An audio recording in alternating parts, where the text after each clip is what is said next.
అందరికీ నమస్కారం. ఈరోజు ఉమ్మడి రాష్ట్ర ముఖ్యమంత్రి వర్యులు దివంగత నేత ప్రజల గుండెల చప్పుడు రాజశేఖర్ రెడ్డి గారి వర్ధంతి సందర్భంగా వైఎస్ఆర్ కాంగ్రెస్ పార్టీ నాయకులు, కార్యకర్తలు, వివిధ విభాగాల అధ్యక్షులు, జెడ్పీటీసీలు, ఎంపీపీలు, సర్పంచులు, వార్డు నంబర్లు అందరూ పాల్గొని ఆయనకి ఘనంగా నివాళి అర్పించడం జరిగింది. అదేవిధంగా రాజశేఖర్ రెడ్డి గారు ఆశయాలని కొనసాగించే విధంగా, ఆయన ఆలోచనల్ని ముందుకు తీసుకొని వెళ్లే విధంగా వైఎస్ఆర్ కాంగ్రెస్ పార్టీ ఎప్పుడూ ముందుంటుందని చెప్పి తెలియజేస్తున్నాం.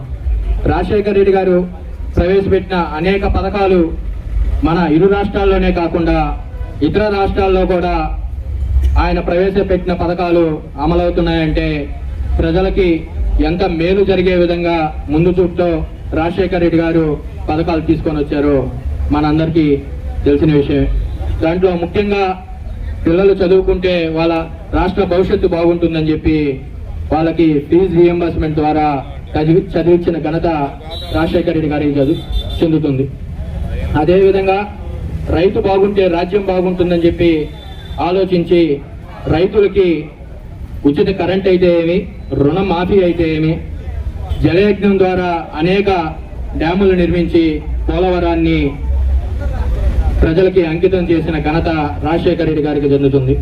అదేవిధంగా వైద్యం చేయించుకోలేక అనేక మంది ఇబ్బంది పడుతుంటే వాళ్ళందరికీ ప్రభుత్వం అండగా ఉంటుందని చెప్పి ఆ రోజుల్లో ప్రైవేట్ హాస్పిటల్లో కూడా ఆరోగ్యశ్రీని తీసుకొని వచ్చి అనేక మందికి హార్ట్ ఆపరేషన్లు చేయించిన ఘనత రాజశేఖర్ రెడ్డి గారికే చెందుతుంది.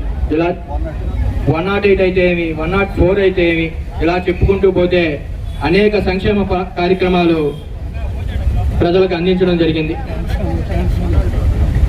అదేవిధంగా రాజశేఖర్ రెడ్డి గారు రాష్ట్రం కోసం ఒక అడుగు ముందుకేస్తే ఆయన తనయుడు జగన్మోహన్ రెడ్డి గారు 2 అడుగులు ముందుకేసి గాంధీజీ కోరిన స్వరాజ్యాన్ని గ్రామాలకు తెచ్చి సచివాలయాల ద్వారా ప్రజలకి అందుబాటులోకి తేవడం, అదేవిధంగా ప్రైవేట్ స్కూల్స్లో చదువుకోలేని పిల్లలకి అమ్మఒడి ద్వారా 15,000 రూపాయలు నేరుగా తల్లిల అకౌంట్లో వేయడం, అనేక అభివృద్ధి పనులు, అనేక పోర్ట్లు, fishing harbours, hospitals, dental hospital, government hospitals, అదేవిధంగా మెడికల్ కాలేజీలని తేవడం జరిగింది. దురదృష్టవశాత్తు 2024లో ఓడిపోయినప్పటికీ వైఎస్ఆర్ కాంగ్రెస్ పార్టీ 3 నెలలకే రీబ్యాక్ ఇచ్చి అన్ని కార్యక్రమాలు ప్రజల తరఫున ముందుండి పోరాడుతూనే ఉంది.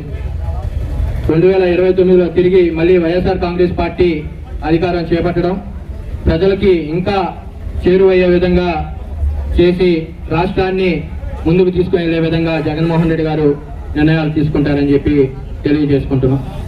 కోవూరు నియోజకవర్గ విషయానికి వస్తే ఎన్నడూ లేని విధంగా కోవూరు నియోజకవర్గంలో మీరందరూ కోవూరు ప్రజలు చూస్తూనే ఉన్నారు.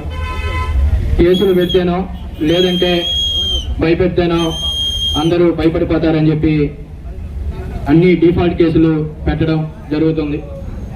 దీని గురించి అతి త్వరలోనే ప్రెస్ మీట్ పెట్టి మాట్లాడటం జరుగుతుంది. ఎందుకంటే ఇప్పుడు మాట్లాడేదానికి మా మీద రెగ్యులర్ బెయిల్ లేదు, కండిషనల్ బెయిల్ ఉంది. దానికని చెప్పి దాని గురించి మాట్లాడదలుచుకోలేదు. జోహార్ వైఎస్ఆర్, జోహార్ వైఎస్ఆర్, జోహార్ వైఎస్ఆర్. అందరికీ నమస్కారం. మైనార్టీలకు ఎప్పుడు జరగని విధంగా స్వాతంత్రం వచ్చినప్పటి నుంచి రాజశేఖర్ రెడ్డి గారు ముఖ్యమంత్రి అయినంత వరకు జరగని విధంగా 4% రిజర్వేషన్ కానీ ముస్లింస్ చాలా స్కీములు పెట్టి ముందడుగు వేసి అందరికీ అభివృద్ధి బాటలో నడిపించారు. ఆ విధంగా ముస్లింస్కు మంచి గుర్తింపు తెచ్చిన ఏకైక వ్యక్తి వైఎస్ రాజశేఖర్ రెడ్డి గారు. మైనార్టీలు బతికినంత వరకు ఎవరైనా కానీ, మొత్తం మైనార్టీల గురించి చెప్తున్నాను, రాజశేఖర్ రెడ్డి గారిని మర్చిపోయే సమస్య లేదు. ఎందుకంటే ఎన్నో వేల కుటుంబాలు ఈరోజు మంచి వాళ్ళ పిల్లలు ఉద్యోగాలు చేసుకుంటూ హ్యాపీ లైఫ్ గడుపుతున్నారంటే దానికి కారణం వైఎస్ రాజశేఖర రెడ్డి గారు. దానికి తోడు ఈ ఆరోగ్యశ్రీ పెట్టిన తర్వాత హార్ట్ ఆపరేషన్లు చేసుకొని, మాకు తెలిసిన మా కుటుంబాల్లోనే ఎంతో మంది హార్ట్ ఆపరేషన్లు చేసుకొని చాలా మంది లబ్ధి పొంది ఉన్నారు. అలాంటి వ్యక్తి తర్వాత మళ్ళీ జగన్మోహన్ రెడ్డి గారు రావడం, అదే బాటలో ఇంకొక అడుగు ముందుకు వేసి ఆయన నడవడం, మైనార్టీస్కి అండగా ఉండడం మాకు చాలా సంతోషంగా ఉంది. 2029లో మళ్ళీ ముఖ్యమంత్రిగా జగన్మోహన్ రెడ్డి గారు వస్తారు, అది సత్యం, అది దానికి తిరుగు అనేదే లేదు. వైఎస్ రాజశేఖర రెడ్డి గారి 16వ స్వాతంత్రం చేసినటువంటి వైఎస్ఆర్ కుటుంబ సభ్యులందరూ కూడా నమస్కారాలు. ఎందుకంటే ఇది గొప్ప రోజు. ఎందుకంటే రాజశేఖర రెడ్డి గారు ప్రవేశపెట్టిన పథకాలే ఈరోజు ప్రజల శ్రీరామ రక్ష. ఎందుకంటే గతంలో ఈ 108, 104 పిల్లలకు ఫీజులు ఇవన్నీ కూడా లేవు.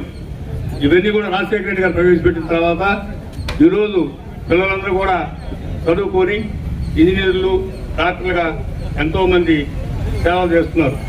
అదేవిధంగా ఈరోజు రాజశేఖర్ చనిపోయినా కూడా దేవుళ్ళ పటాలు ఇళ్లలో దేవుడి పటాల దగ్గర పెట్టుకొని పూజిస్తున్నారు. కాబట్టి ఆ మహానేతకి ఎంత స్మరిస్తున్నా కూడా తక్కువే.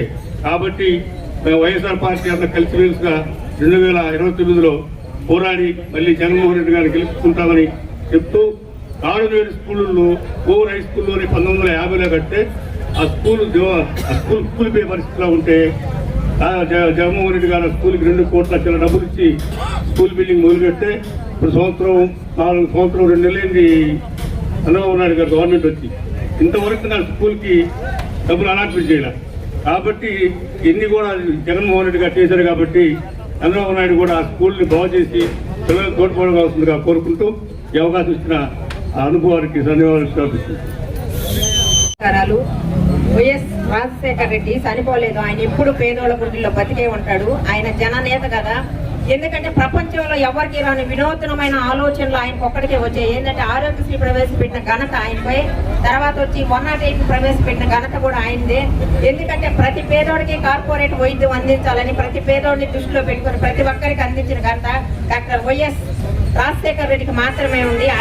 ఆయనైతే చనిపోలేదు. మా పేదోళ్ళ గుండెల్లో ఎప్పుడు బతికే ఉంటాడు. ఆయన జననేత. ఆయన కొడుకు కూడా జగనన్న జననేతగానే వెలుగుతాడు.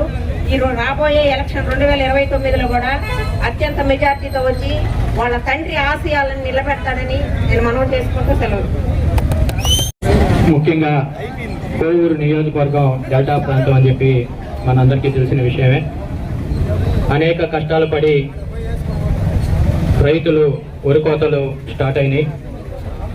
ఎన్డీఏ గవర్నమెంట్ దీన్ని దృష్టిలో ఉంచుకొని కొనుగోలు కేంద్రాన్ని వెంటనే తెరిచి రైతులకి అండగా ఉండాలని చెప్పి తెలియజేస్తున్నాం. ఎందుకంటే రైతులు బాగుంటేనే రాష్ట్రం బాగుంటుంది, గ్రామం బాగుంటుంది, ప్రతి ఒక్క విభాగం బాగుంటుంది. కాబట్టి రైతుల్ని ఆదుకునే విధంగా వెంటనే కొనుగోలు కేంద్రాలని తెరిచి రైతులకి మేలు చేసే విధంగా చేయాలని చెప్పి ఎన్డీఏ గవర్నమెంట్ని మరియు ఇక్కడుండే పాలక వర్గం అయినటువంటి వేమిరెడ్డి ప్రశాంత్ రెడ్డి గారిని కూడా కోరుకోవడం జరుగుతుంది.